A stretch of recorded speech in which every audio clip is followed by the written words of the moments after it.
ሌላው ቅድመ እርግዝና እንክብካቤ ወይም ከማርገዝ በፊት የሚደረግ ህክምና ወይም ኬር ውስጥ የምናየው ምንድነው? ፕሬቨንት አነሚያ ወይም ደም ማነስን መከላከል። ይህ አነሚያ በእርግዝና ሰዓት እናቶችን ለሞት እንዲሁም ጽንሱን ዝቅተኛ ክብደት እንዲኖረው ያለቀኑ እንዲወለድ ለሌላ ተጓዳኝ ችግሮች እንዲጋለጥ የሚያደርግ ስለሆነ አንዲት እናት ከማርገዟ በፊት የደም ስታተሷ ወይም ደግሞ የደም መጠኗ ታውቆ እጥረት ካለባት እጥረቱ መጀመሪያ መታከም መቻል አለበት። እንደዛ ካልሆነ በኋላ ለምናገኛቸው ያልተፈለጉ ውጤቶች ይዳርጉናል ማለት ነው። ስለዚህ ይህን ደግሞ የምናደርገው ምንም የተለየ ህክምና አድርገን ሳይሆን የደም መጠን ወይም ሄሞግሎቢን የምንለውን እናሰራለን። ያ ሄሞግሎቢን ከተሰራለት በኋላ እጥረት ካለባት መጀመሪያ ያ መስተካከል መቻል አለበት ወደ እርግዝና ከመሄዷ በፊት ማለት ነው። ይህን ማድረግ ከተቻለ ላይክ ቅድም የነገርኳችሁ ያለቀን መወለድ፣ ክብደቱ መቀነስ ወይም ደግሞ በእርግዝና ሰዓት መሆን ያለበት ክብደት አለ ከ2.5 በላይ እስከ 4 ያን ክብደት ማግኘት መቻል አለብን። ስለዚህ ያን ደግሞ ለማግኘት ይህ ትልቁ ችግር ስለሆነ ይህን ቀድመን መከላከል መቻል አለብን። በሶስተኛ ደረጃ የምናየው ምንድን ነው? የሆድ ትላትልን መከላከል ነው ወይም ደግሞ ዲዋርሚንግ የሚባለው ማለት ነው። አንዲት እናት ወይም ደግሞ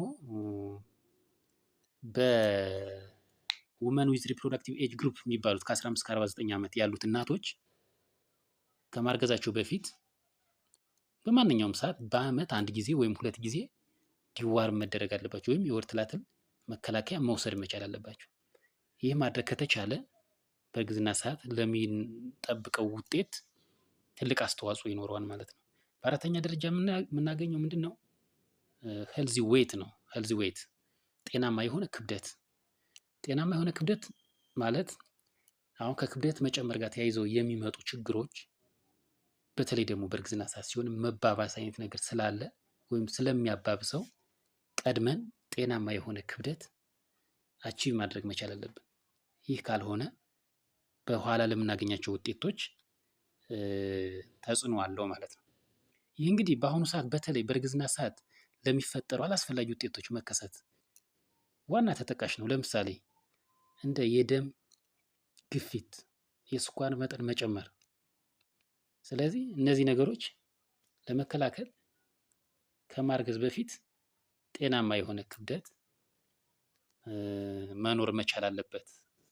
እሱ ጋር አተኩረን መስራት መቻል አለብን ይላል። በተለይ በዋናነት ከእርግዝና ጋር ተያይዞ የሚመጣ የደም መጨመር ለውጤታችን አሁን በተለይ በዚህ ሰዓት በእርግዝና ሰዓት የሚከሰት የደም ግፊት በጣም እየተስፋፋ ያለበት፣ ሰው ደግሞ የግንዛቤ ውስንነቱም ስላለ እሱ ላይ በጣም መስዋዕት እያስከፈለን ይገኛል። ስለዚህ ይህ ቀድሞ ታውቆ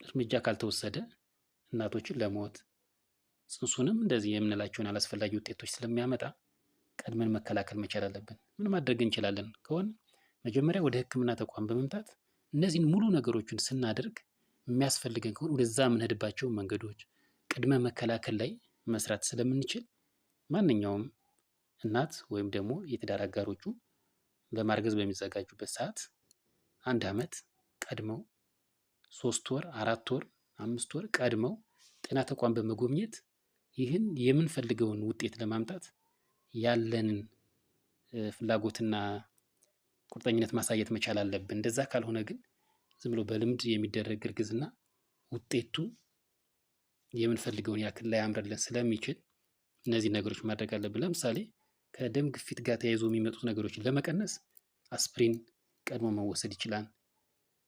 ከተረገዘ በኋላም ተጨማሪ እንደ ካልሲየም መወሰድ አለበት። ስለዚህ ይህ ሁሉ ነገር የሚመጣው ባለትዳሮቹ ወይም ደግሞ በእርግዝና የእድሜ ክልል ውስጥ ያሉ እናቶች ይህን ሕክምና ፈልገው ሲመጡ ስለሆነ ይህ ነገር መታወቅ አለበት። አሁን ላይ መረጃውን ማድረስ፣ መስጠት፣ ማስተላለፍ አለብን በሚል ይህን ቪዲዮ አዘጋጅቼላችኋለሁ። ቪዲዮ ከተመቻችሁ ሼር፣ ላይክ ማድረጋችሁ አይረሳ። በሚቀጥለው ደግሞ እያንዳንዳችሁ በሽታዎች ላይ እሰራላችኋል። ለምሳሌ ደም ግፊት ያለበት ምን ማድረግ አለበት፣ የስኳር ያለበት ምን ማድረግ አለበት፣ ኤች አይ ቪ ያለበት ምን ማድረግ አለበት ከማርገዛቸው በፊት የሚለውን ቀለል ባለ ግልጽ በሆነ እሰራላችኋለሁ። አመሰግናለሁ።